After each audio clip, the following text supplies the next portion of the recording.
കരൂർ ദുരന്തവുമായി ബന്ധപ്പെട്ട് പ്രത്യേക അന്വേഷണ സംഘത്തെ നിയോഗിച്ചിരിക്കുന്നു മദ്രാസ് ഹൈക്കോടതി എന്നുള്ളതാണ്. നേരത്തെ ഇതുമായി ബന്ധപ്പെട്ട ഒട്ടനവധി നിരീക്ഷണങ്ങൾ കോടതിയുടേതായി ഇപ്പോൾ പുറത്തുവരുന്നുണ്ട്. അതിന് തൊട്ടു പിന്നാലെയാണ് ഇപ്പോൾ കരൂർ ദുരന്തത്തിൽ പ്രത്യേക അന്വേഷണ സംഘത്തെ മദ്രാസ് ഹൈക്കോടതി നിയോഗിച്ചിരിക്കുന്നത്. മുഹമ്മദ് റഹീസ് ഉണ്ട് വിവരങ്ങളുമായി ഇപ്പോൾ ചെന്നൈയിൽ നിന്ന്. മുഹമ്മദ് റഹീസ്, എന്തൊക്കെയാണ് വിവരങ്ങൾ?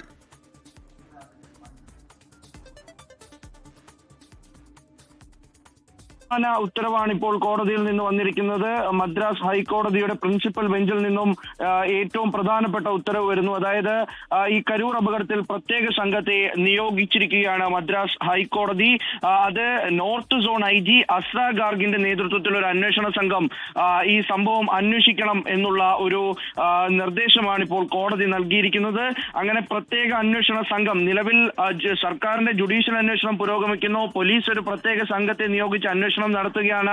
കരൂർ DSPയുടെ നേതൃത്വത്തിലാണ് അന്വേഷണം പുരോഗമിക്കുന്നത്. പക്ഷേ അതിനപ്പുറത്തേക്ക് നോർത്ത് സോൺ IG അസ്ര ഗാർഗിന്റെ നേതൃത്വത്തിൽ ഒരു അന്വേഷണം നടത്തണമെന്നുള്ള നിർദ്ദേശം ഇപ്പോൾ മദ്രാസ് ഹൈക്കോടതി പ്രിൻസിപ്പൽ ബെഞ്ച് നൽകിയിരിക്കുകയാണ്. ഇന്ന് ഈ കേസുമായി ബന്ധപ്പെട്ട് 10ഓളം ഹർജികളാണ് മദ്രാസ് ഹൈക്കോടതിയുടെ പ്രിൻസിപ്പൽ ബെഞ്ചും ഒപ്പം തന്നെ മധുരൈ ബെഞ്ചും നൽകിയിരുന്നത്. അപ്പോൾ അതിനൊക്കെ അപ്പുറത്തേക്ക് ഇപ്പോൾ അന്വേഷണം പ്രത്യേക അന്വേഷണ സംഘത്തിന് നൽകാൻ അസ്ര ഗാർഗിന്റെ നേതൃത്വത്തിലുള്ള സംഘത്തിന് അന്വേഷിച്ച് ഇതിൽ കൃത്യമായ റിപ്പോർട്ട് നൽകാൻ ഇപ്പോൾ കോടതി ആവശ്യപ്പെട്ടിരിക്കുന്നു. അതിരൂക്ഷ വിമർശനമാണ് സംസ്ഥാന സർക്കാരിനും ഒപ്പം തന്നെ TVKയ്ക്കുമെതിരെ കോടതി ഉന്നയിച്ചത്.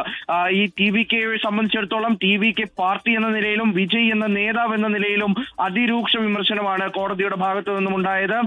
ഇത് ഒരു ചെന്നൈ സ്വദേശിയായിട്ടുള്ളയാൾ വിജയ്ക്കെതിരെ കേസെടുക്കണം എന്ന നിലയിൽ നൽകിയ ഹർജിയാണ്. ആ ഹർജി പരിഗണിക്കുമ്പോൾ ഈ കോടതി ചോദിച്ചത് വിജയ് എന്ത് നേതാവാണ്, TVK എന്ത് പാർട്ടിയാണെന്നാണ്. ഒരു അപകടം ഉണ്ടായതിനു ശേഷം എല്ലാ നേതാക്കളും സംഭവ സ്ഥലത്ത് നിന്ന് ഒളിച്ചോടുകയാണ്. ഇതിനെ കോടതി ശക്തമായി അപലപിക്കുന്നു. ലോകം മുഴുവൻ കണ്ടു നിൽക്കുന്ന, ലോകം മുഴുവൻ ഞെട്ടി നിൽക്കുന്ന ഒരു അപകടത്തിൽ അതിന് മുന്നിൽ നിന്ന് TVKയുടെ നേതാക്കൾ ഓടി ഒളിക്കുമ്പോൾ അത് ഏത് തരത്തിലാണ് അതിനെ കാണാൻ കഴിയുക, ജനങ്ങൾ എങ്ങനെയാണ് അതിനെ കാണുക? ഒപ്പം തന്നെ ഒരു പാർട്ടി എന്ന നിലയിലും TVKയുടെ ഒരു ഉത്തരവാദിത്തമില്ലായ്മ അവിടെ കാണാമായിരുന്നു. ഒപ്പം വിജയ് എന്ന നേതാവിന്റെ ഉത്തരവാദിത്തമില്ലായ്മയും കാണായിരുന്നു.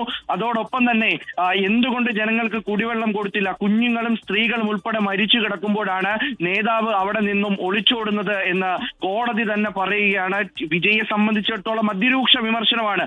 അപ്പോൾ അത്തരത്തിൽ കാര്യങ്ങൾ കോടതി പറയുന്നു. അതിനപ്പുറത്തേക്ക് പോലീസിന്റെ കാര്യത്തിലും വലിയ വിമർശനം ഉന്നയിച്ചിരിക്കുന്നു. കാരണം ഈ പലതവണ വിജയുടെ വാഹനം ഈ പല പ്രവർത്തകരെയും ബൈക്കിലൊക്കെ ഇടിക്കുന്നതിന്റെ ദൃശ്യങ്ങൾ പുറത്തു വന്നിരുന്നു. ആ ദൃശ്യങ്ങൾ കോടതി ജഡ്ജി ഉൾപ്പെടെ കണ്ടതാണ്. അതിൽ തങ്ങൾക്ക് മനോവേദന ഉണ്ടായി. എന്തുകൊണ്ടാണ് വിജയ്ക്കെതിരെ കേസെടുക്കാത്തത്, ഏതെങ്കിലും തരത്തിൽ വിജയുടെ വാഹനം, പ്രചാരണ വാഹനം പിടിച്ചെടുക്കാതിരുന്നത് എന്തുകൊണ്ടാണ് തുടങ്ങിയ ചോദ്യങ്ങൾ. അത് TVKയുടെ പ്രചാരണത്തിനിടയിൽ അത്തരത്തിലൊരു വാഹനം അപകടത്തിൽപ്പെടുന്നതിന്റെ ദൃശ്യങ്ങൾ നമ്മൾ ആദ്യം നൽകിയതായിരുന്നു. അത്തരത്തിലൊരു വാർത്ത കരൂരിൽ നിന്ന് റിപ്പോർട്ട് ചെയ്യപ്പെട്ടിരുന്നു. അതിലുൾപ്പെടെ കോടതി എടുത്ത് ചോദിച്ച് വിമർശനം ഉന്നയിച്ചിരിക്കുകയാണ്. എന്തുകൊണ്ടാണ് ഇത്തരത്തിലൊരു അപകടം ഉണ്ടായിട്ട് അതിനെതിരെ കേസെടുക്കാതിരുന്നത്, വിജയുടെ വാഹനം പിടിച്ചെടുക്കാതിരുന്നത് എന്ന് കോടതി ചോദിക്കുന്നു. അതിനൊക്കെ അപ്പുറത്തേക്ക് പിന്നീട് പോലീസിന് ഏതെങ്കിലും തരത്തിൽ വിജയോട് വിധേയത്വമുണ്ടോ, സർക്കാരിന് ഏതെങ്കിലും തരത്തിൽ വിജയോട് വിധേയത്വമുണ്ടോ, കേസെടുക്കാതിരുന്നത് തന്നെ ആശ്ചര്യപ്പെടുത്തി.